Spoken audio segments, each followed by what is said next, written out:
চলো ফ্রেন্ডস, দেখো এখন রাত্রি 11টা বাজে, এখন ভিডিওটা করছি। এই দেখো এই বেদানা গাছটায় আজ 5 বছর ধরে এরকম ফুল আসে আর সব ফুল ঝরে ঝরে যায়। আর এবারেও এসেছিল, দেখো নিচেও ফুল রয়েছে। এই দেখো এই ভেতরটা দেখো ফুল রয়েছে। রাত্রিবেলা ওখানে হাত দেবো না। আর এই দেখো গ্রো ব্যাগটা কোথার মধ্যে রেখেছি, এই যে বাসন রাখা যে ঝুড়িটা, যেটার মধ্যে কাঠের গুঁড়ো দিয়ে সার তৈরি করছি, সেটার মধ্যে গ্রো ব্যাগটা বসিয়ে দিয়েছি। এই গাছটাকে আমি আর জল টল কিছুই দেবো না, জল না খাওয়ার কিছুই দেবো না, ওকে অনাহারে রাখবো। তাহলে গাছটা শুকিয়ে যাবে, তাহলে আমার আর কোনো অসুবিধা হবে না।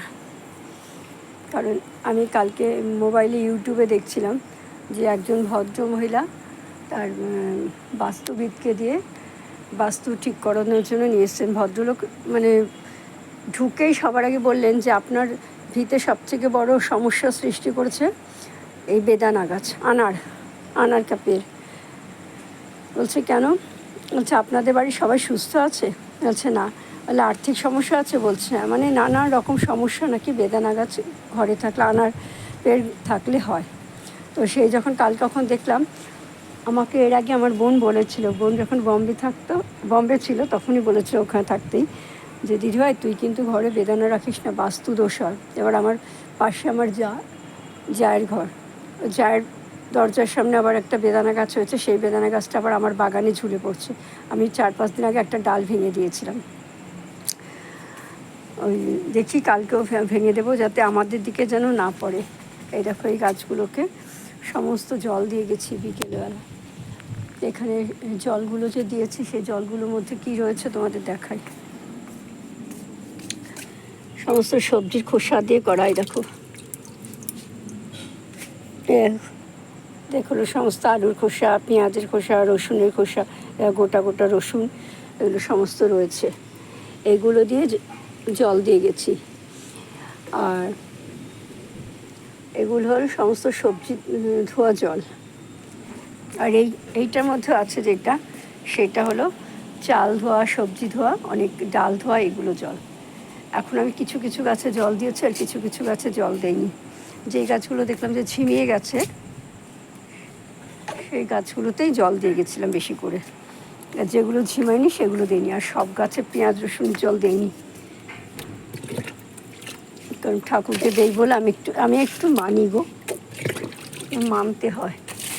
আমার মা বলেন একটু মান, দেখবি ভালোই থাকবে। আর মায়ের কথা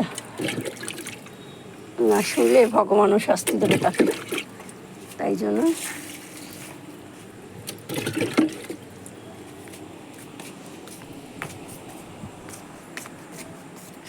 যা গরম পড়েছে বাবা, ঘরের মধ্যে এখন বিছানায় শোয়া হয়, 2খানা ফ্যান চালানো হয়।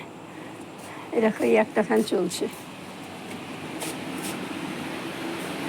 একটা ফ্যান চলছে, আবার সিলিং ফ্যানটা। এত গরম, অন্তত 1 ঘন্টা যদি খালি ঘরে দরজা বন্ধ করে ফ্যান চালিয়ে রাখা হয়, তাহলে ঘরটা যদি ঠান্ডা হয়। এই দেখো আমার কাছে জুঁই ফুলে কুড়ি এসেছে, দেখেছো? দেখো ছোটো মতো সাদা মতন, এইটা হলো জুঁই ফুলে কুড়ি। আজকে সকালে দেখছি সূর্যমুখী, সকালে না বিকেলে এখন গাছে জল দিতেছি, তখন দেখি সূর্যমুখী ফুল গাছের মধ্যে শুয়োপোকা হয়েছে। আবার শুয়োপোকাটাকে তুলে ফেলে দিলাম।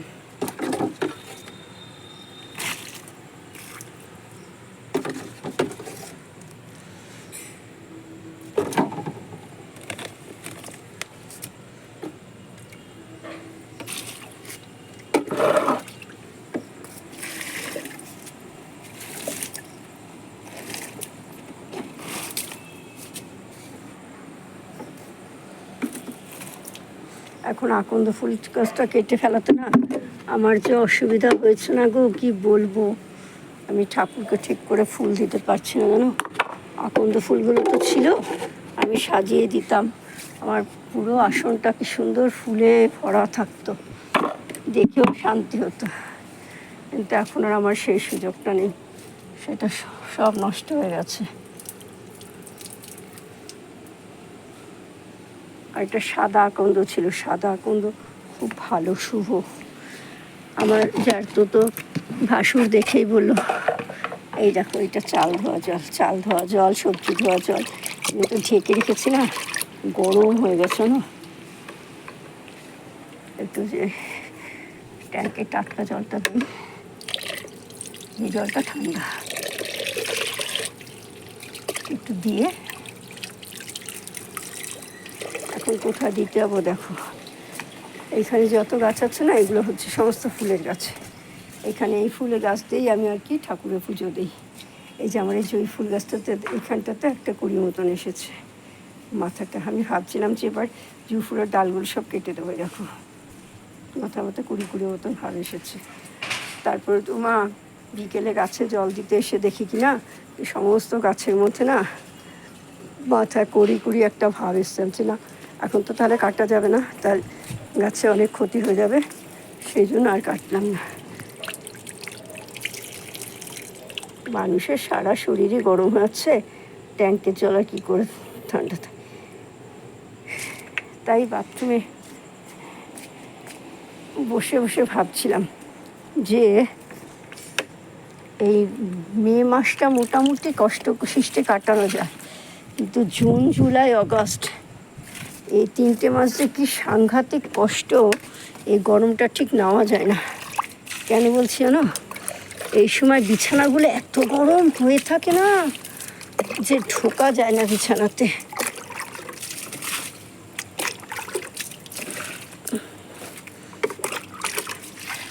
সমস্ত গাছগুলো জল দিয়ে দিলাম, সমস্ত চাল ধোয়া জল।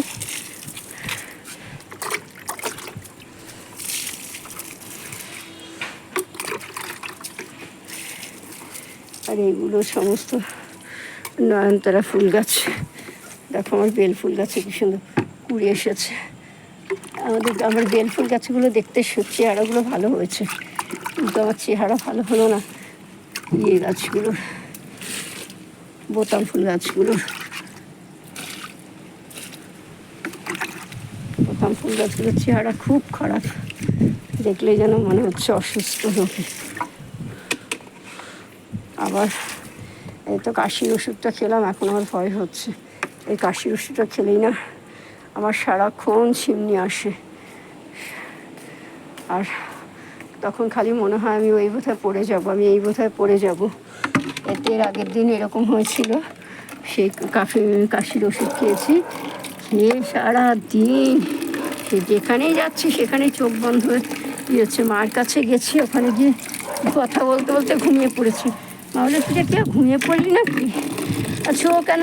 ও আমি ঘুমিয়ে পড়েছি না। মা বলছে হ্যাঁ তোকে আমি কথা বলছি, তুই তো কোনো সাড়া দিচ্ছিস না। আচ্ছা মা আমি ঘুমিয়ে পড়েছি। মা বলছে তাহলে বাড়ি চলে গিয়ে ঘুমো, এরকমভাবে ছিমোস না, এতে আরও অসুস্থ হয়ে পড়বি। বলছে কেন কোনো ওষুধ খেয়েছিস? আমি বলছি দেখো না সর্দির ওষুধটা খেয়েছি। বলছে ও সর্দির ওষুধে না অনেক সময় না ঘুমের ওষুধ থাকে, কিন্তু এত বছর বয়স হলো আমি এত ওষুধ খেলাম, কোনো দিন এইরকম হয়নি। তো এবারে কেন হলো ভগবান জানে। আজকে তো খেলাম, আবার বাড়ির থেকে মধুও নিয়ে এসেছি, বাড়িতে শিশির ভর্তি মধু নষ্ট হচ্ছে। এ দেখো এটা না পেকে গেল, বলেছিলাম না এটা পেকে যাবে, এটা পেকে শুকিয়ে গেল ফুটিটা। তো মা বললো কি আর ঘরে মধুগুলো নষ্ট হচ্ছে, মধুগুলো নিয়ে গিয়ে খা। মধু নিয়ে এসেছি। কাশি যখন খুব বেশি হয় না, তখন রাত্রিবেলা যদি মধু খেয়ে জল না খাওয়া হয় তাহলে কী হয়, কাশিটা কমে যায়। তো সেই জন্য আমি নিয়ে এসেছি। রাত্রে তো এখন শুতে আসবো, বিছানা টিছানা গিয়ে করবো আর মধু খেয়ে শোবো। আমার এই ফুলটা যে কালারটা না দারুণ কালার, এইটাতে তুলে ফেলে এর মধ্যে কোনো কিছু একখানে ভালো গাছ লাগাবো। লাগানোর ইচ্ছা আছে, আরও একটা ভুট্টা।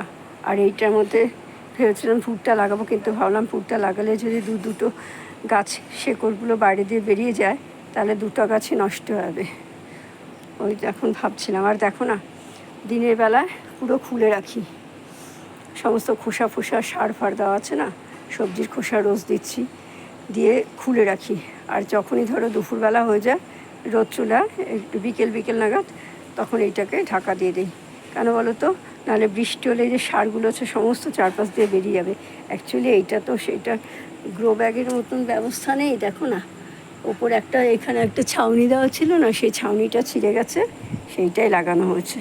ঠিক আছে ফ্রেন্ডস, আজ এখানে রাখছি। যদি আমার এই ভিডিওটা তোমার ভালো লাগে তাহলে অবশ্যই লাইক করো, শেয়ার করো, সাবস্ক্রাইব করো, আর পাশে থাকা আইকন বেলটা বাজিয়ে দিও।